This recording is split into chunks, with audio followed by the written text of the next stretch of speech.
você diga glória a Deus. Glória a Deus. Aleluia. Pode tomar seu assento.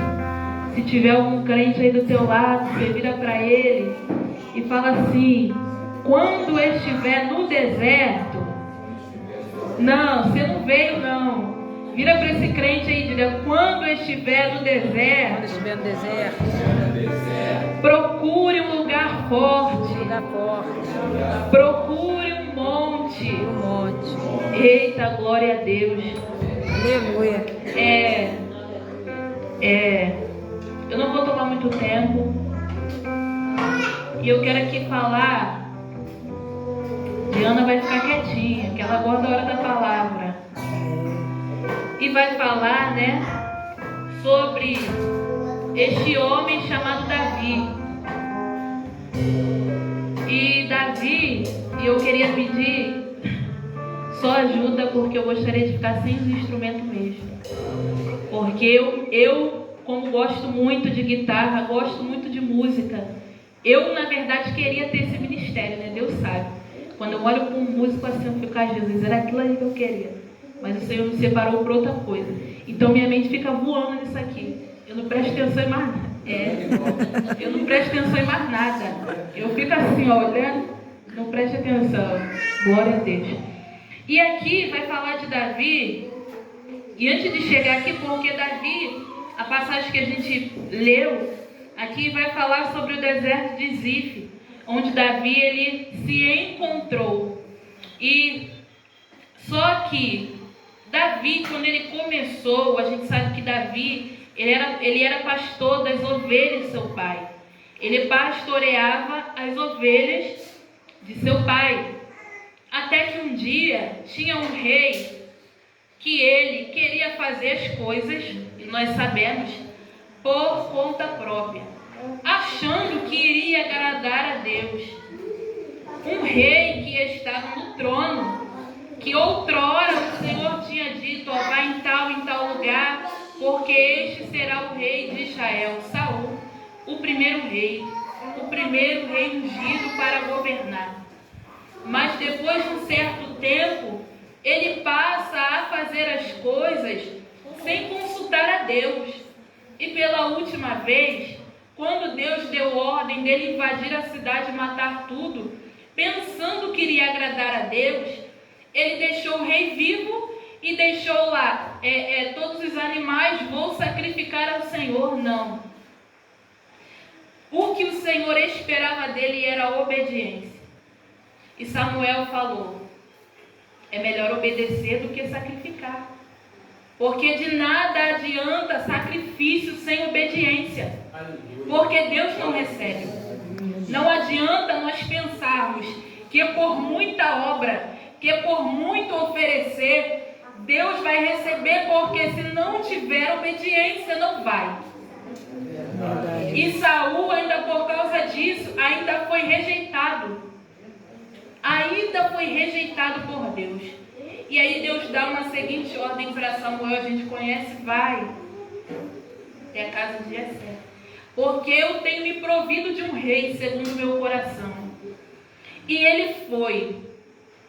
E quando ele chega lá, Jessé: é de paz a tua vinda? E ele: sim, vim sacrificar ao Senhor. Vamos embora, né? Vamos lá fazer aquele banquete. E foram. E Samuel, ele foi ali com um propósito, ele sabia para que era. E ele, quando comunica, acredito que o coração de Jessé deve ter ficado alegre, de saber que um dos seus filhos seria o rei de Israel. E aí, quando entra o primeiro, quando entra Eliabe tinha tudo para ser o rei de Israel. Eliabe era homem de guerra. Eliabe era formoso, era grande, era alto, tinha habilidade de guerra.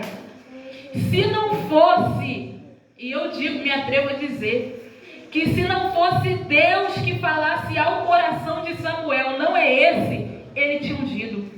Porque aparentemente Eliabe tinha tudo para ser rei. E eu estou sentindo a presença do Senhor aqui nesse lugar. Aleluia, Jesus. Porque muitas pessoas se enganam pela aparência. Porque pela aparência tem tudo para ser. Pelo tamanho tem tudo para ser. né? Pela habilidade, tem tudo para ser, mas não tem o que? A aprovação do Senhor. O que era necessário, ele não tinha. E se não fosse isso, Samuel tinha ungido ele. Mas aí, graças a Deus, que o Senhor falou: Samuel, não olhes pela aparência, porque eu vejo isso aqui, ó. E eu já quero liberar uma palavra para os nossos corações nessa noite. Eu sei que muita gente nos julga, ó, por isso aqui, pela roupinha bonita, né? Pela roupinha ou simples, pelo sapato, pela condição, pelo carro, pela casa.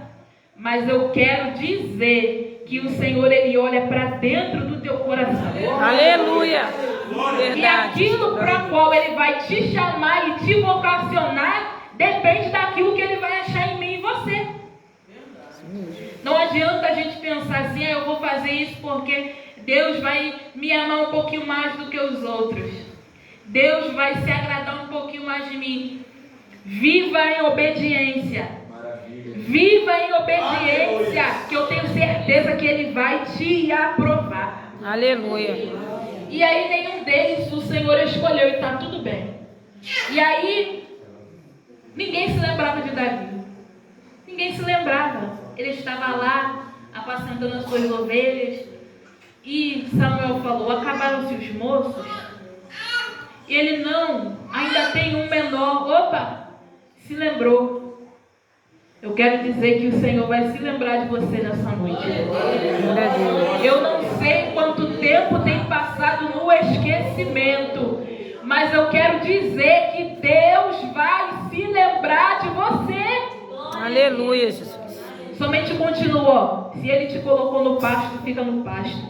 Se Ele te colocou no vale, fica no vale. Mas aonde o Senhor te chamou para florescer, você continua ali, dando o seu melhor, porque Ele vai se lembrar de você.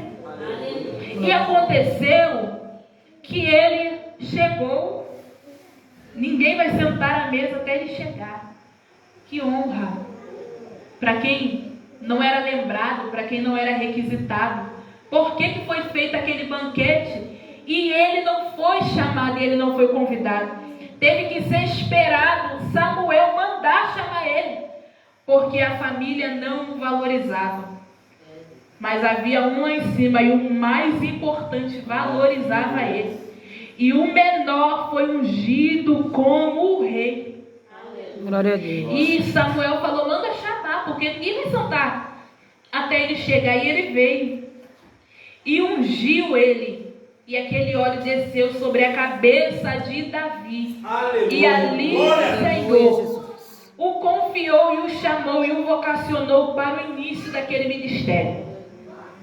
E aí o texto vai dizer o seguinte: quando Samuel ungiu, vai dizer assim: e o Espírito do Senhor se apoderou de Davi. Que coisa linda! Isso vale um glória a Deus? E o Espírito do Senhor se apoderou de Davi. Maravilha, porque aleluia. É isso que a unção faz. Glória a Deus. A unção, ela faz com que a presença de Deus, ela seja manifesta na tua vida. Aleluia. E o texto seguinte vai dizer, sabe o quê? Primeiro vai dizer: e o Espírito do Senhor se apoderou de Davi. E o seguinte vai dizer: então o Espírito do Senhor se retirou de Saul. Coisa triste é quando o Espírito se retira. Coisa triste para o crente é quando o Espírito não quer, não faz questão mais de habitar. Coisa triste. O que faz o homem sem o Espírito de Deus? O que faz o homem sem a presença de Deus? Nada. Primeiro, porque foi o próprio quem o chamou. E se aquele quem o chamou não for com ele, de nada serve mais. Aquilo que ele faz não prospera. Aonde ele vai não tem sucesso. Porque o que prospera na vida do homem é a presença.